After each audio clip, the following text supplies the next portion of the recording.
My name is Ivan Marx. The film you're about to see is authentic. It records the last 10 years, which has changed my life. I stumbled on something that I could not believe at first, but soon realized it had significance on me and everyone around me, which could not be ignored or underestimated. The Eskimos call the subject of my story Bushman. The Colville Indians of upstate Washington call him Sasquatch. The Hoopas of Northern California call him Om-mah. But right now, let's just call him Bigfoot.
This is my country.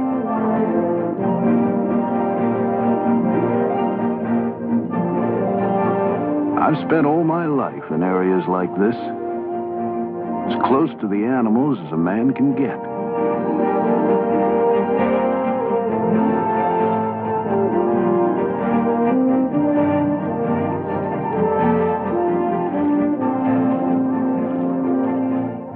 I built my home here. Bear Ranch. Of course, I'm prejudiced, but I think it's just about the prettiest place I've ever seen. Then there's Peggy. She's a rare woman. She's the only woman I know who'd put up with the animals I used to bring home, like those coyote pups, and raise them just like they were her own.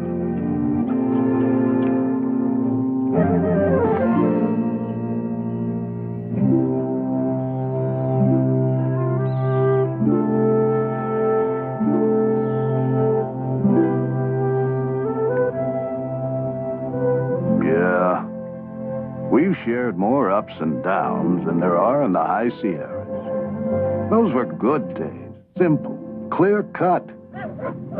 You see, I'm a tracker. And believe me, I'm the last of a vanishing breed. I know tracks, like the FBI knows fingerprints.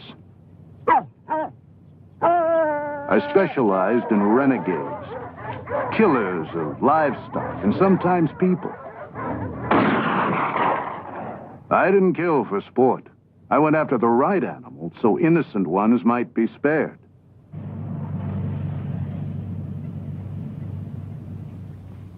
I learned trapping from my dad's shoulders back in Illinois.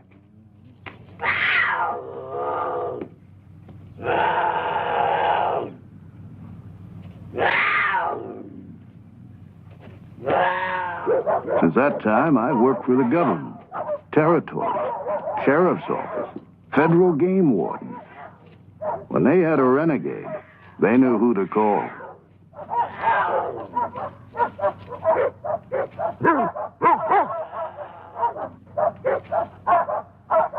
There was a time me and the dogs got called up all the way to Kodiak, Alaska. There'd been reports that Bear had been killing the cattle. Now, I know Bear, and the Kodiak happens to be one of the most beautiful on God's earth. Takes a lot of grub to feed him. 9 feet tall, up to a ton in weight. No need for him to be killing cattle, though.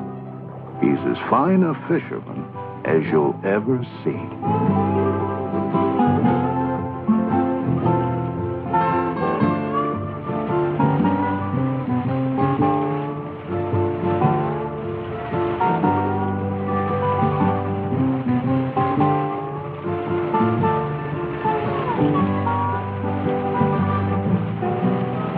The ranchers were getting $5,000 bounties on these so-called cow killers. So I moved in to set things straight.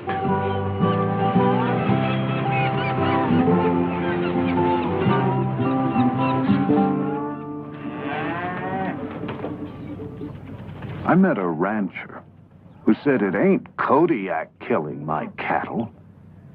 I'd finally found someone I could talk to. He said, Bigfoot. Straight-faced as could be. He said Bigfoot's been killing my cattle. Bigfoot? I checked the carcass and saw the cow had died naturally. The bears just fed on its remains. Found out after the grass was waterlogged. Not enough protein. Cattle died of malnutrition. Kodiak? Bigfoot? People always want their questions answered in such neatly wrapped little packages. Oh, I'd heard about Bigfoot. Some abominable snowman who'd wandered across the Bering Strait before the Ice Age. I couldn't believe a grown man would tell me a Bigfoot was killing him. What a bunch of hogwash.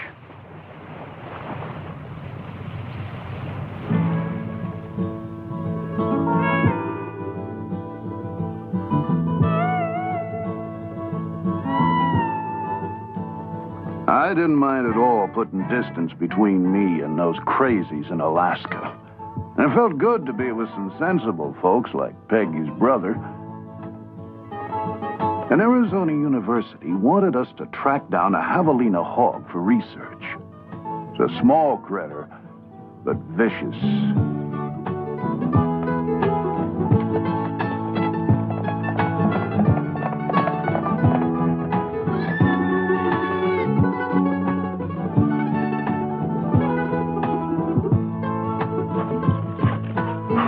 I told my brother-in-law about the wild Bigfoot story at Kodiak, but he didn't respond as I'd expected. He said, "Don't be so quick to make judgments. There's something I want you to see." He took me to what Indians called the land of petrified wood. There, carved in rock, were drawings of a creature with big hands and big feet, exactly as I had heard Bigfoot described. The drawings were 700 years old. They told how creatures the Indians called stickman had come in the night and stolen the Indian children. The Indians abandoned the village in fear.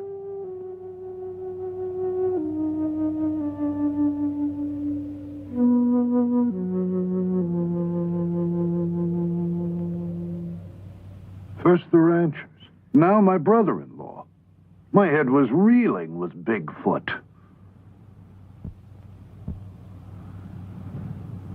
But stories are just so many words.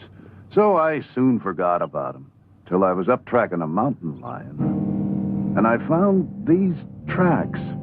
Now, they look much like human footprints, but they were 18 inches long, 6.5 across the ball of the foot, 5.5 at the heel. They were the hugest I'd ever seen. The tracks were so deep, they had to have been made by at least a 500-pound animal. And the hair, I couldn't identify it. The toe prints were spread around small rocks and dug into the earth, showing whatever made them could cover pretty rugged country. And the stride was enormous, 52 inches in length. Man's only 30. They were fakes. Somebody would have had to drag a pretty big machine over pretty rough country to make them, and they would have left their own tracks. I saw where a creature had stumbled. There was a handprint, but no sign of claws. They were so manlike. I was mystified, so I made plaster casts and sent them with the hair to a lab for analysis. Well, I tell you, I was glad to get home. Our pups were growing, and they didn't give us much time to think about everything that had happened.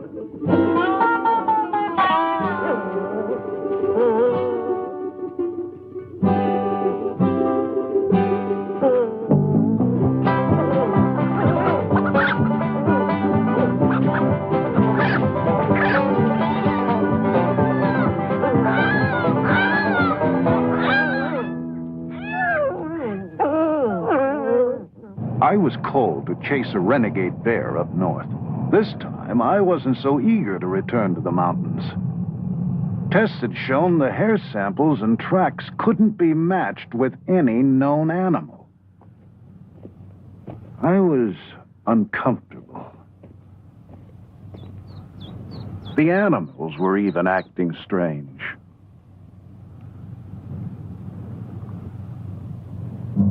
I soon found out why. I found the bear I was looking for, but not in the condition I expected. Another track, just as I'd seen on the mountain.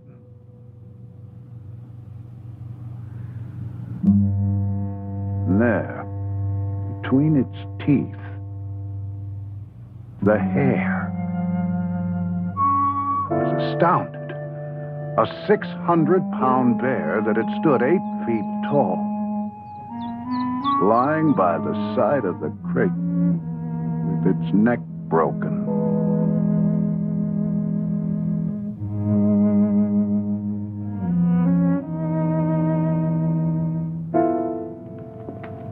Now, I wanted to find out everything I could about Bigfoot. I advertised for any information or leads. You can't believe the number of stories people had to tell. My friends laughed at them all. Okay, I'd laugh too. But things were different now. I had to figure out what was fact and what was fiction. There were reports of creatures 12 feet tall, 800 pounds, that prowled on 2 feet. Now that's absurd, scientifically impossible. No creature that size or weight could even stand upright. And as for tracks, you can't imagine the number of kids I found running around the woods making plywood fakes. Tales of hunters being ripped apart, campers kidnapped and never heard of again. But 4 features all the report shared were the dark hair, the domed head, the large footprints, and the glowing red eyes.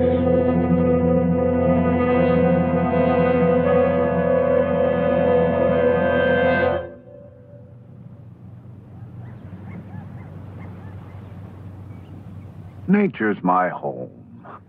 How could some missing link be wandering around up here without me knowing it? It was good to get back in the mountains and visit a couple of my pets. I tried not to think about Bigfoot, but it was tough to shake. It wasn't 2 minutes before my friend had vanished in the wood.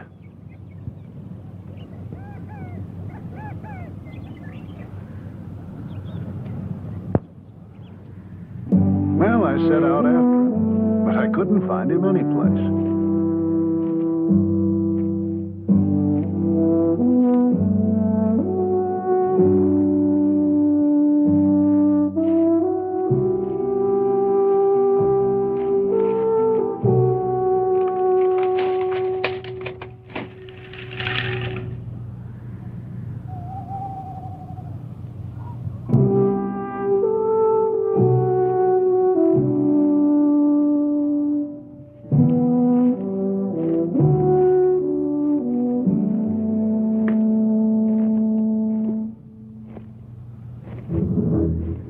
I came to a bridge, and there beside it, another track.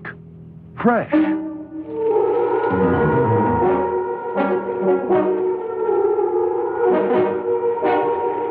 legs were moving before I realized what I was doing. I couldn't believe what I'd seen. I had to get a closer look.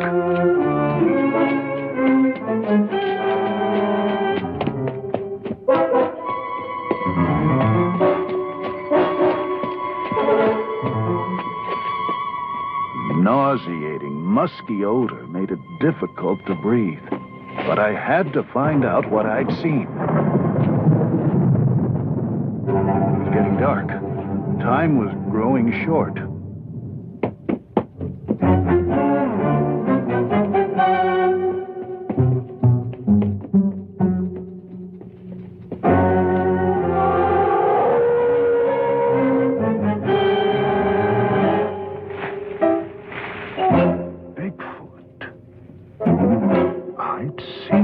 Bigfoot.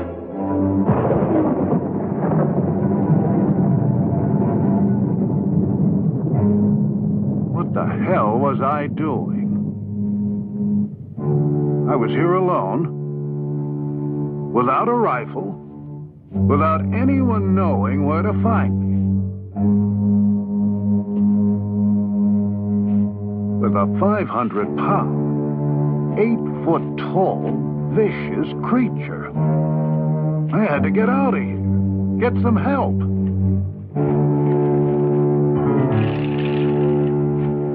I had to show people what I'd seen. The footprints.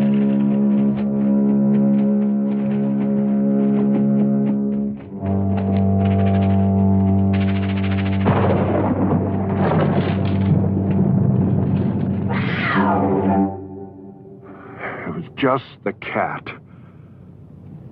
I'd never been so scared in my life. But my friends couldn't laugh now. Wait till they saw the tracks.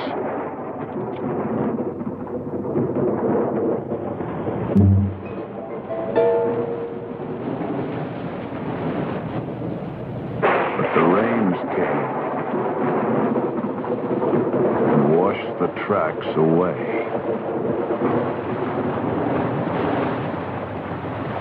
Hurry, hurry, get your Bigfoot burger, 2 burgers. Now, people's attitudes towards Bigfoot made me mad. I'd seen it. Matter of fact, I felt I'd been singled out to find it.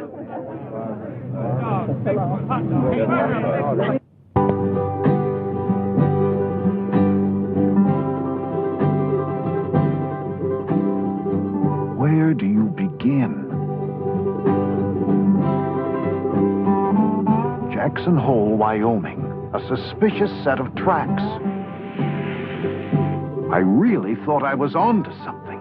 Over 500 on the side of a mountain. The tracks are funny things. The smallest print can melt, freeze, get snowed over. And before you know it, it's gigantic. Here, the supposed Bigfoot was a little old coyote.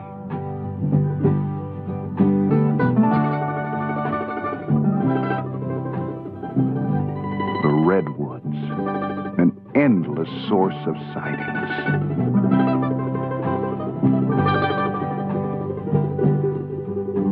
If this creature were here, where did it hide? I searched in the caves formed by the roots of the ancient trees.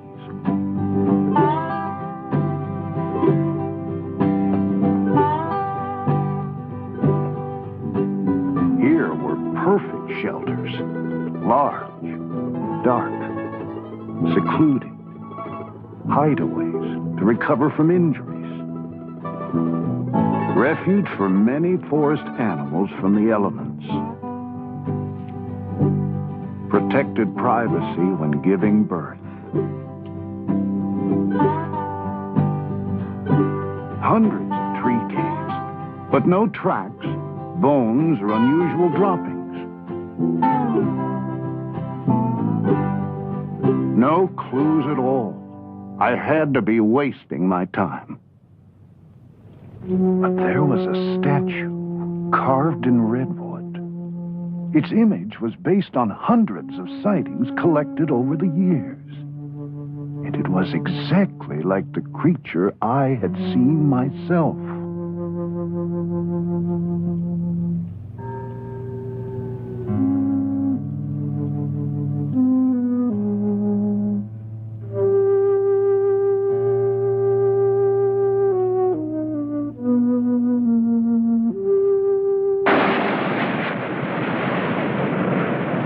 Oregon coast. Reports of Bigfoot feeding during the run of the nightfish. The shore was secluded. Food was plentiful. It seemed a perfect place for the secretive Bigfoot. So I waited. You don't know what it is to wait till you've been a tracker.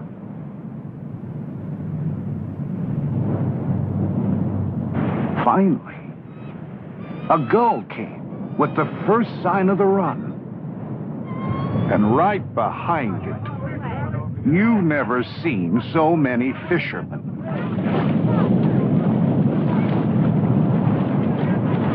My secluded beach turned into Coney Island. Only way Bigfoot could show up here was wearing swimming trunks. One bum steer after another. How was I supposed to know which lead to follow? I was running out of time, and I was running out of money. As we left, I felt like the waves were laughing at our backs.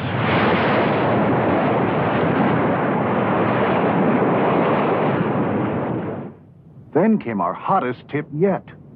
We couldn't turn it down. Snowbird warned us of an upcoming storm, but I was too excited and ignored it. The area was rich with wildlife. And why not Bigfoot? Plenty of food, plenty of cover. This time, remote from man. There it was. My efforts had paid off. And this time, I was ready for it. I wasn't ready to find out it was just a bear staying up past its winter bedtime. What was happening to me? Any Boy Scout knows how people's eyes play tricks on them in the woods. I was like a gun-happy hunter that makes a 10-foot grizz out of a charred old tree stump. Even the snowbird was laughing. And why shouldn't it? Here I was, a grown man running around the woods chasing some fairy tale. I felt like a fool. Well, I was out of patience, and I was out of money. So I took a job up in the wilderness around Bossburg, Washington. Had to photograph a cinnamon bear in its natural habitat. You want a bear? Here's a bear. Piece of cake. I always got what I said after. Except Bigfoot. Then I saw it. a deformed version of the track I'd seen so often.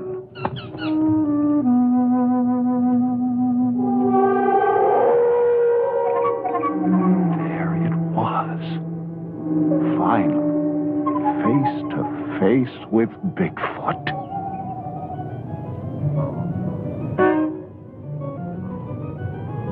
Here was the domed head, just as others had described it. The thick, dark fur to protect it from extremes of weather and allow it to pass unnoticed in the night. I saw it, photographed it, but scientists challenged my film. Yet it stood up under every conceivable test. Some revealed rugged terrain as the cause of the skinned heels, polio as the cause of the limp. But my documented evidence wasn't good enough for the experts. Experts who still asked, how could such a creature survive? Where does it live? Show us its remains. What does it eat? Experts who challenged my word but claimed credit for my film and profited by it on lecture circuits. Well, I didn't care for these people. But I was haunted by their questions. What an experience. Now I had to start finding some answers. The creature's tracks disappeared at the edge of a beaver swamp. Only sign of animal life was the geese migrating north for the summer. I wanted the satisfaction of bringing back unchallengeable proof. Still, where to begin? I found several other creatures had passed through the area, all heading north. Could Bigfoot be a migratory animal? I plotted all the reliable reports.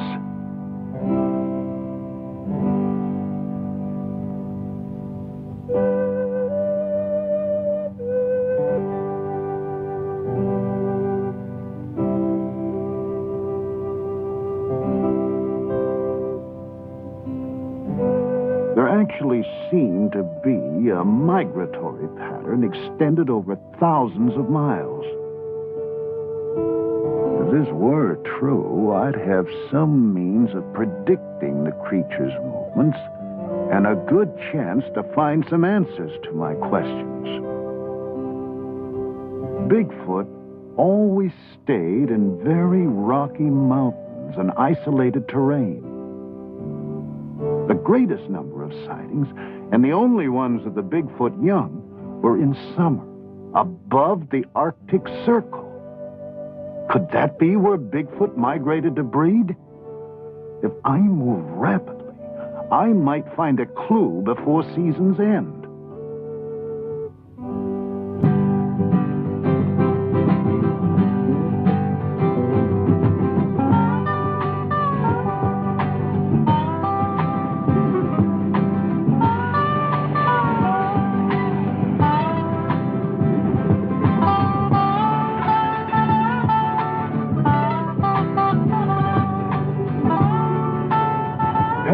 Took our camera and planned to document every step we took. The lava beds, Modoc, California. If Bigfoot were a migratory animal, my theory had to hold up all along the way. A track, centuries old, preserved in the lava. My theory was working. But I wondered how Bigfoot survived the violent eruptions that brought the lava rock. As usual, nature provided me clues. I saw these two little ground squirrels so much in love they took no notice of me or the dangers around them.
the male's natural instincts drove him to cover.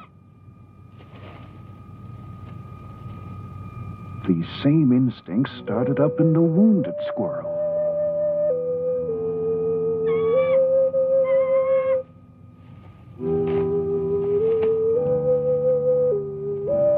Nature was reminding me of her basic law, survival.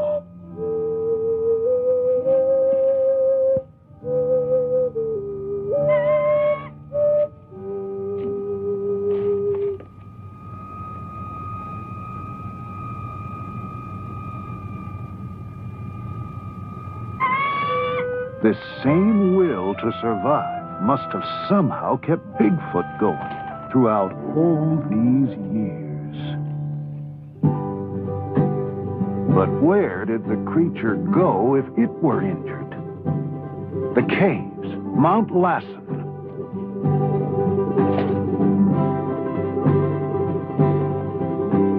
The Hat Creek Indians believed they were inhabited by an evil ape man. Now I was hot.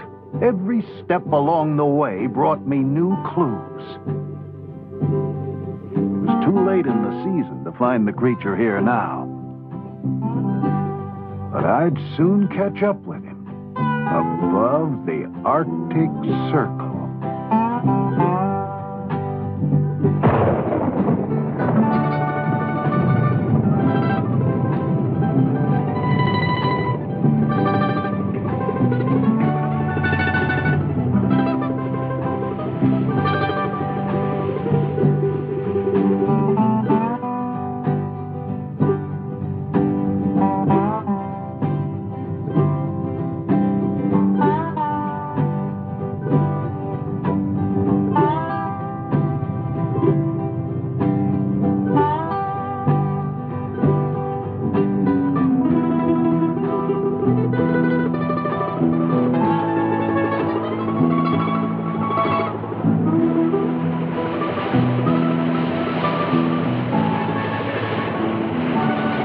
Peg and I found the people up north different. They encouraged me, took my search seriously. Like the lumberjacks, mountain men, like myself. The first into the midst of the wilderness, which meant first with stories of Bigfoot. Most of their sightings came at the time of year I'd anticipated.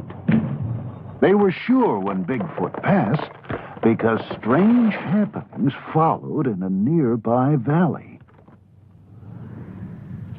Herds of goats come and perform a ritual suicide. Sure enough, the goats were there, looking as if they were grazing normally, but actually eating pounds of dirt. With one gulp of water, the earth turns to cement, and they die, lying in the shadow of Bigfoot, etched in rock 26 feet high, and the wolf, his only known traveling companion. What went on in this valley Bigfoot passed through went against all the natural laws of survival.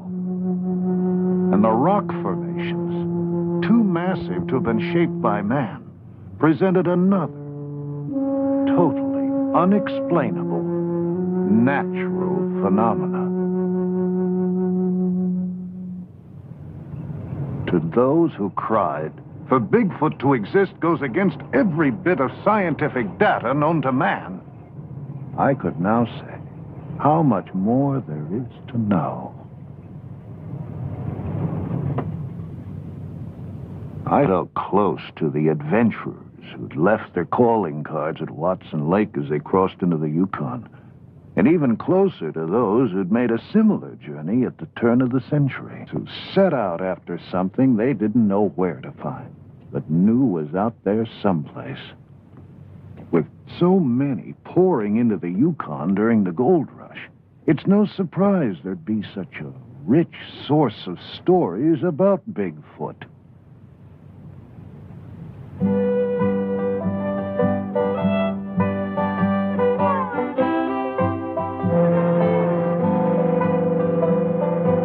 first time in my life, I understood what made people like that tick. It's more than gold. I guess we all need a frontier to explore. Don't necessarily have to go off into it. Just makes you feel kind of good knowing it's there.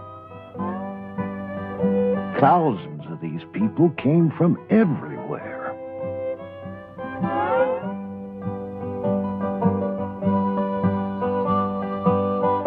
Tent cities sprung up where no man had ever even walked.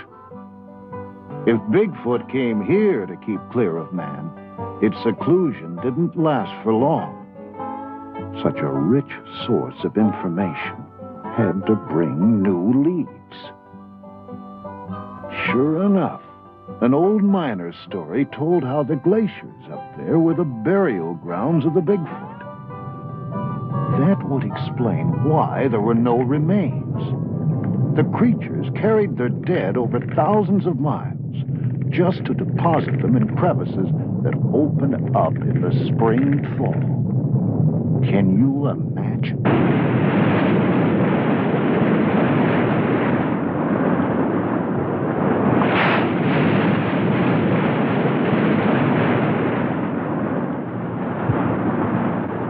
I went there searching for some remains. I did find tracks, so I had to be close. I found bones that told many different stories, but none of Bigfoot. The constant movement of the glaciers could either crush the remains or wash them to the sea.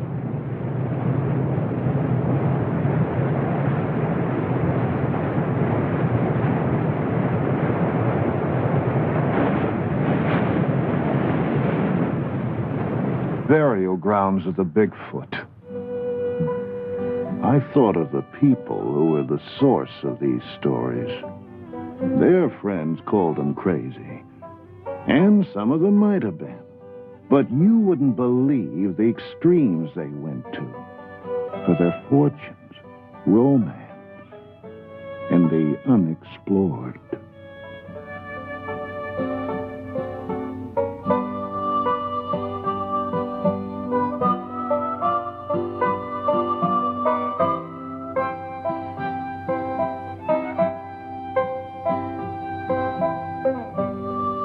I guess it wasn't so tough to believe Bigfoot could have gone to similar extremes for a far more instinctive, basic drive, as burying his dead.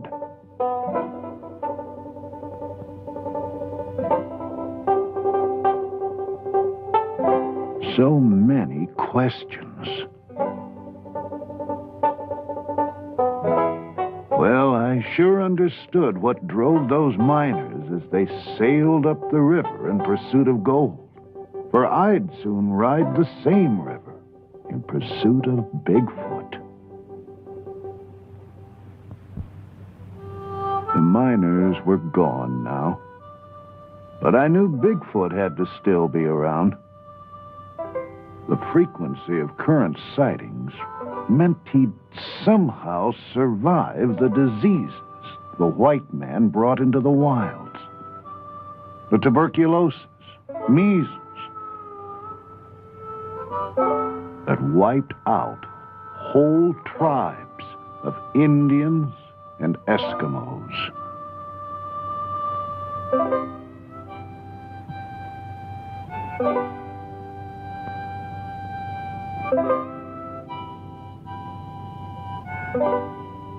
He'd even survived the violence reaching out from the boomtowns. Now I understood why Bigfoot steered clear of man. He had to, in order to survive.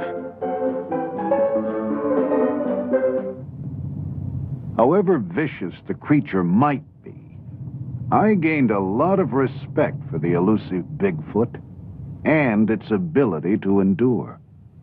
But if we were to find it, we'd have to get to the furthest outpost of civilization.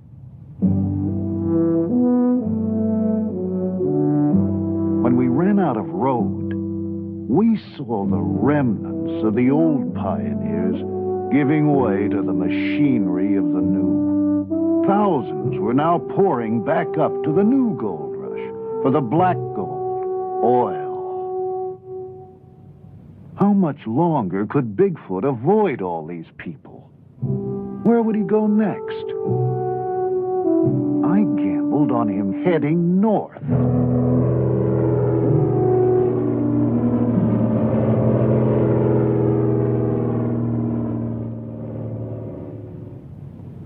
Well, traveling had been tough, so we treated ourselves to the fanciest hotel in town. There, Yukon Frida. Her sketches were based on recent sightings and descriptions of Bigfoot from that very area.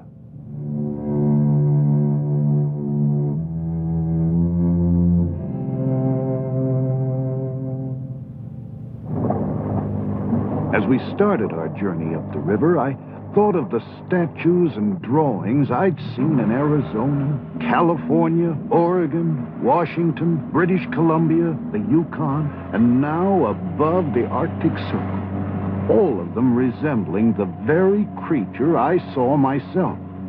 They were too similar, over too vast an area to be coincidental. But these images weren't good enough for the experts below. I still had a lot of questions to answer. There were no grocery stores up here, so we ate off the land or purchased fish from the Eskimos. I knew I could get my answers from these people, because stories of Bigfoot were as plentiful as the food. One man told of the strange day his mother died. In a cabin like this, family and friends gathered to await the passing of her spirit. That night, they heard a soft scratch at the door. There was Bigfoot, chanting in a strange tongue. Everyone was terrified. The spirit of his mother was speaking through the voice of Bigfoot. They must abandon their homes, which they did. The next day, an ice floe changed the river, and waters now flow where the village once stood. I asked to see this area, hoping for a sign of Bigfoot. The man said, if you wish to see the king of the animals, he breeds in the mating grounds of the Alaskan moose.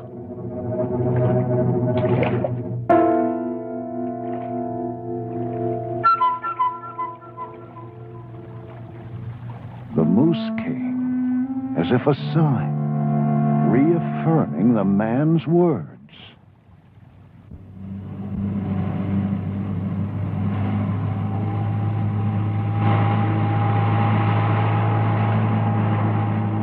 Up the river by a salmon wheel, a lone Eskimo greeted us with the words, "Bigfoot is not here."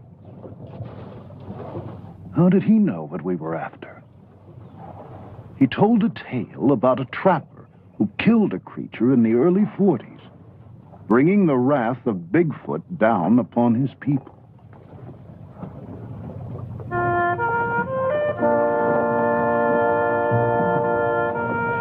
He said, one night I was caught out on the trail with only a few minutes of twilight left. The lights began to shine in the sky. They were bright. Traveling was good. Then the snow turned red. To the north, south, east, and west, rivers of blood flowed across the sky and down into the snows. It seemed to be the last day of the world. Bigfoot was punishing us for bringing it sorrow. But then, the good white light rose from the north. What followed was a battle of 1,000 warriors. The white light was the spirit of Bigfoot, left to die by the trapper. It returned in the form of a white raven to protect us from the red wrath of its grieving brothers. If you travel the river, you may see him. And if you do, he will bring you luck.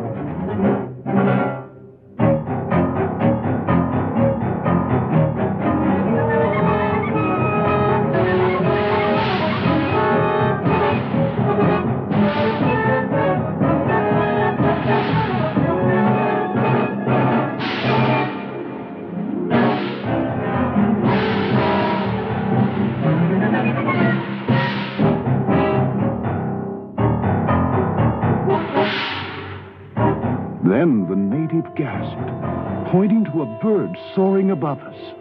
The legendary white raven. The fisherman said, "Bigfoot smiles upon you. You will bring word of him to the people below."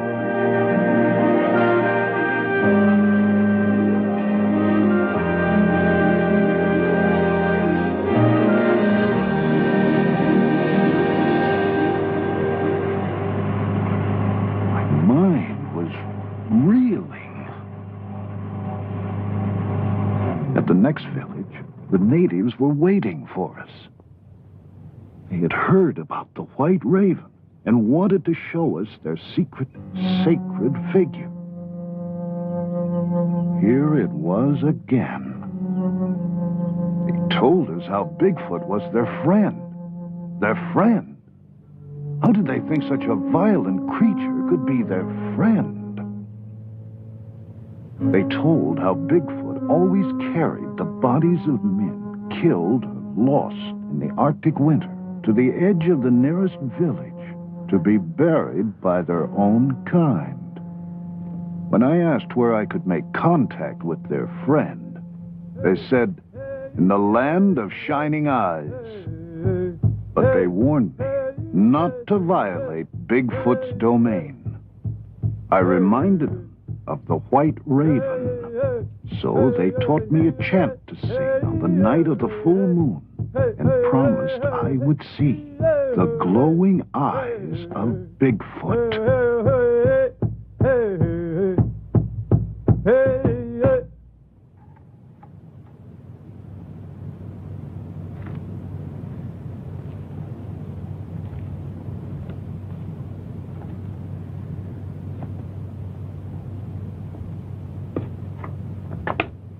Well, I wasn't going to have a thing to do with any chanting.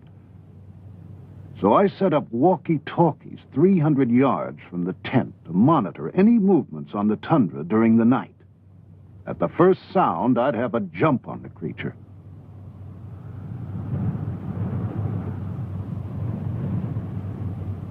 Then the wait. The land was lush with vegetation. Perfect feeding ground.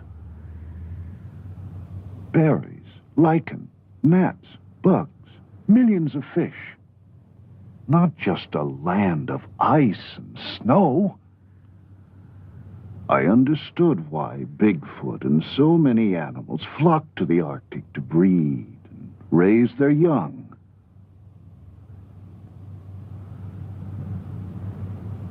But this land was strangely silent. Where were the animals?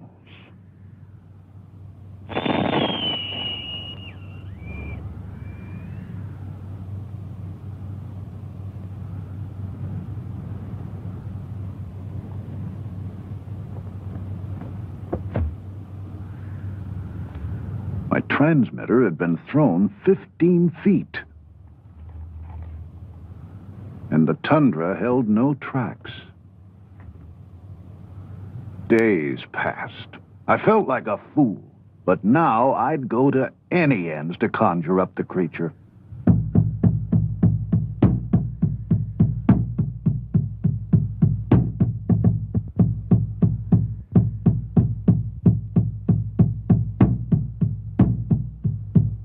Soon Peg saw what she thought were two car lights approaching.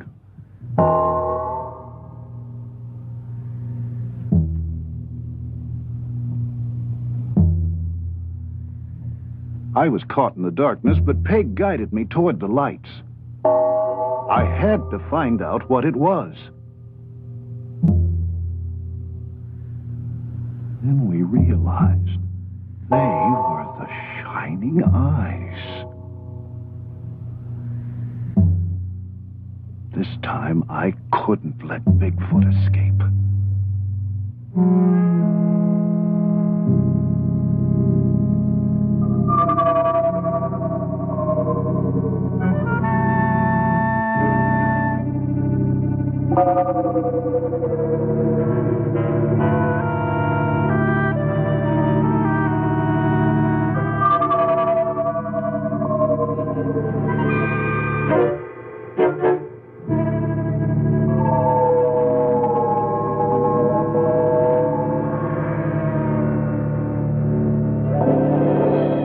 The dawn broke, and it disappeared behind a rainbow.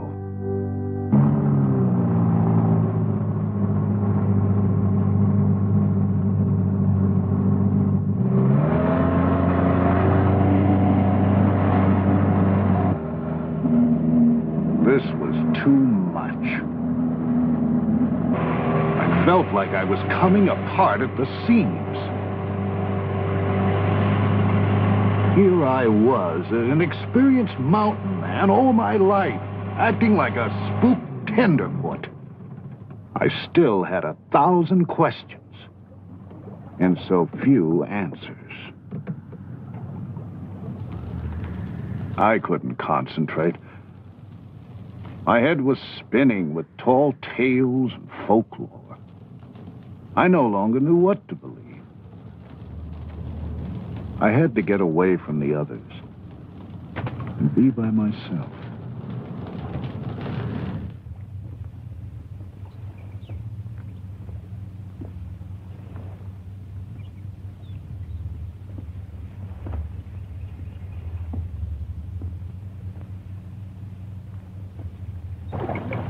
There were the salmon, back after 10 years of living in the sea, to spawn in the exact place of their birth, and then to die.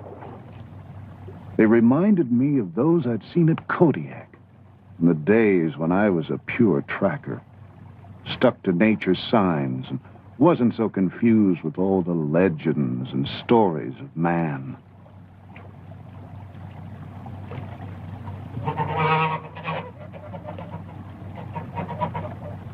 And there were geese. My first clue to Bigfoot's migratory pattern.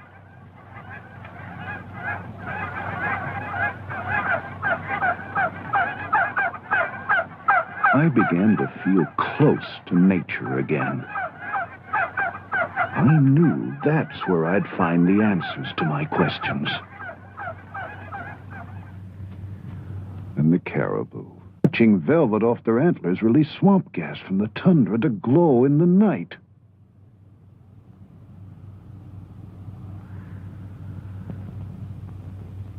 Then I saw what must have been the monarch of the north.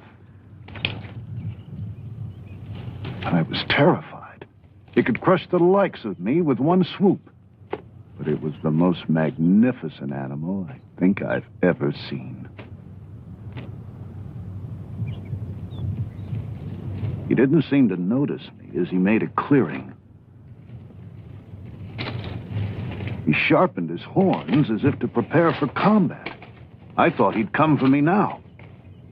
Instead, he dug a pit and marked it with his scent.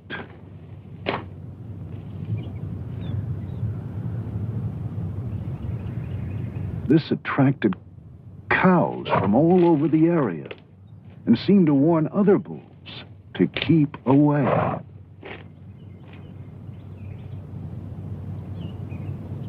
The cows declared themselves his by covering themselves with his scent.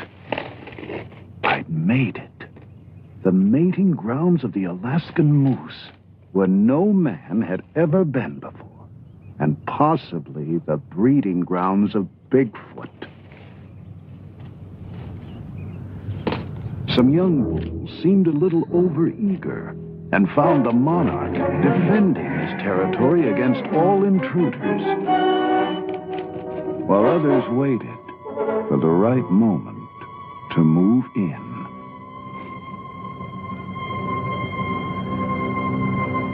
Then he saw me. But luckily, a match for the monarch challenged him for his cows and territory.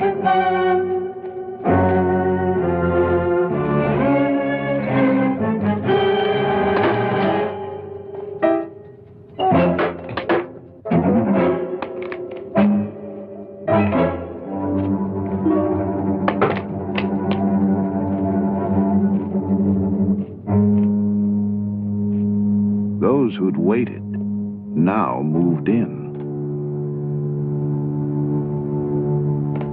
While the bulls were fighting, nature made sure there'd be a good crop of calves come spring.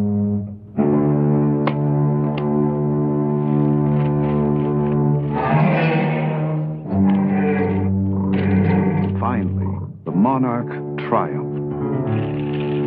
Now, too preoccupied to give any notice to me, he gathered his cows.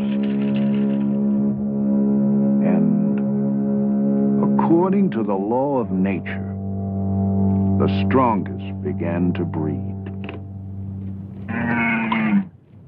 I was deeply moved by what I'd seen, but still, no sign of Bigfoot.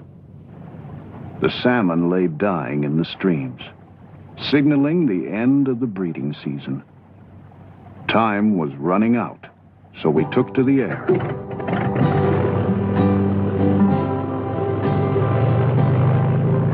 The Arctic winter could close us in at any moment, so we had to move fast. Why couldn't I find this creature? Was my theory wrong? When I saw the expanse of space below, I laughed. Anything could be out there. They'd found Stone Age men in New Zealand. There were prehistoric fish being pulled out of the Persian Sea. My God, a primitive man walked out of the mountains 70 miles from the capital of California. There's so much territory yet to be explored. We found undiscovered wrecks of men who tried to break into this wilderness and were never heard of again. I couldn't think of the risks. Everything I believed in was on the line.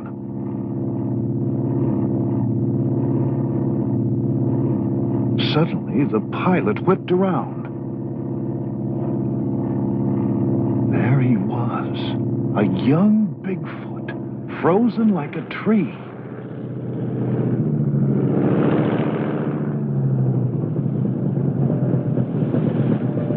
We raced back to the river, but he slipped away. Seeing the young Bigfoot confirmed my theory. I could now roughly predict the creature's movements. The crew celebrated the sighting, but it wasn't enough for me. I knew I needed to document Bigfoot's habits.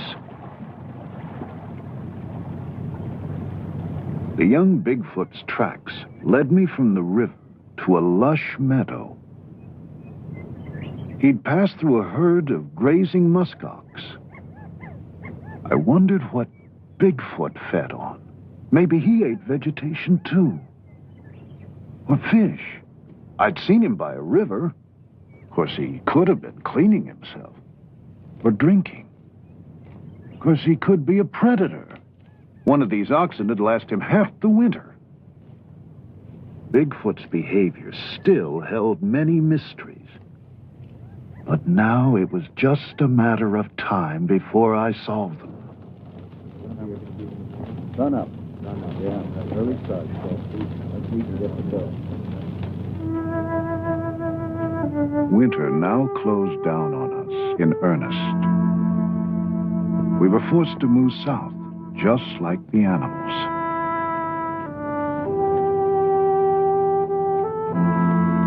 The caribou gathered for their migration.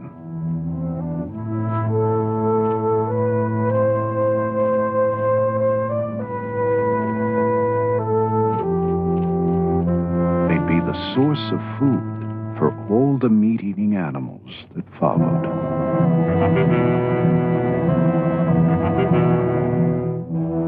If Bigfoot were a meat-eater, he'd feed on caribou too. If I could prove that he did, I'd have a clue to the place he held in nature. If I could film it, I'd have the kind of documentation the experts demanded. Whatever his habits, I knew the road would be paved with danger.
Devastated by the slaughter of the caribou.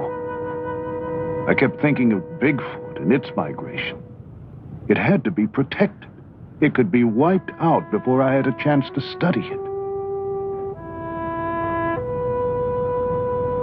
But how could I get protection for something so few believed existed?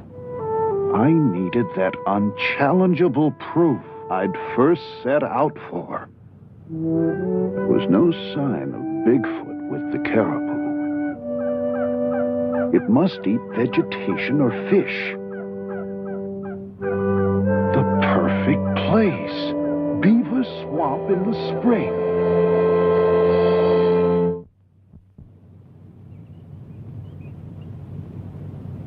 I got there early and planned to stay as long as I could. I used every trick I learned over my years as a trapper and carefully covered my scent with ammonia. Beaver Swamp. The geese. If my theory was right, Bigfoot would follow shortly. I searched for the perfect place to set up a blind. When I found it, I moved in and set up my cameras. Day after day, I waited and soon grew jealous of the other animals' freedom. I was stiff, chilled to the bone, but I was determined not to make a move that might warn Bigfoot of my presence.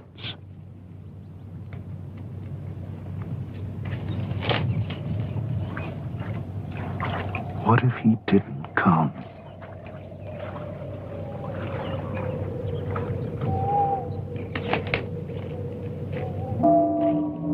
Then a movement in the woods. The sun hadn't come up yet. It was hard to make out what I'd seen at first.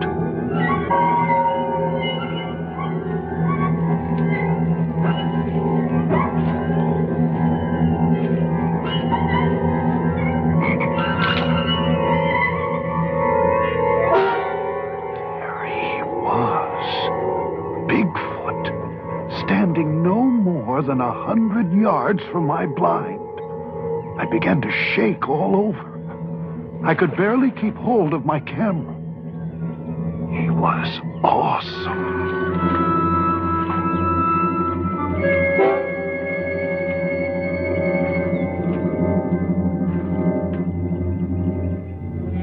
Then, behind me, another one, smaller, possibly younger. How many of them were there? Was I surrounded? They were the most extraordinary creatures I'd ever seen. I now knew why the Eskimos called Bigfoot the king of the animals. The older, larger one was 7 feet tall, 450 to 500 pounds. His domed head and long dark hair, just like the other creatures I'd seen. His odor was overwhelming. The same thick, musky scent that first led me to Bigfoot so long ago. The young one was no more than 5.5 feet tall, 250 pounds. If my guess was right, probably on its first trip away from its northern breeding grounds. He'd probably never seen a man before. If he saw me, he could panic and attack. Then I looked around and realized the other animals were carrying on normally. If danger was around, they would have fled.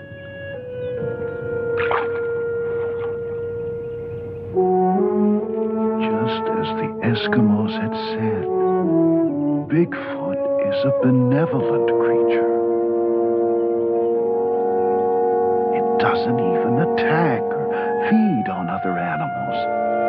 It seems to eat only vegetation or sometimes fish. Here it was before me, pulling up the tender swamp grass with its hands.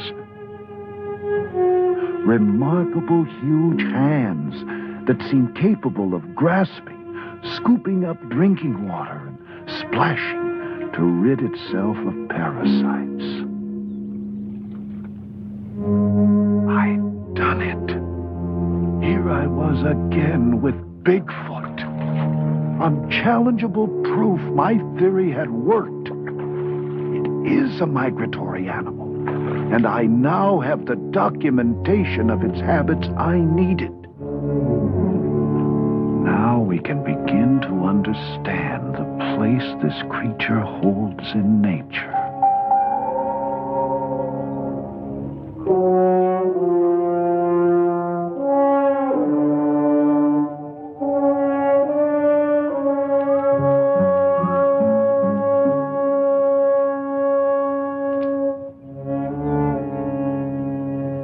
Raccoon came out to start his day's hunting.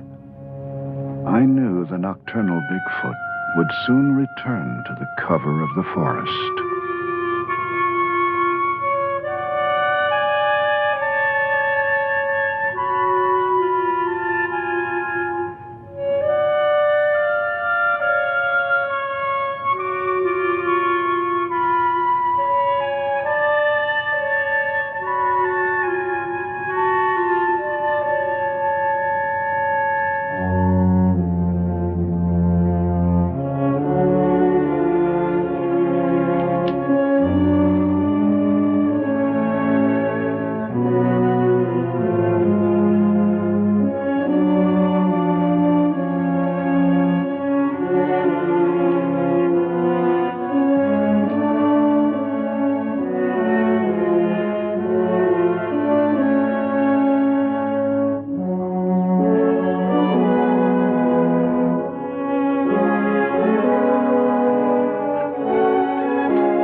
I once again said goodbye to this mysterious creature that has somehow outlived its natural role, endured the tests of time, now left to wander the land elusively, with a strange will to survive.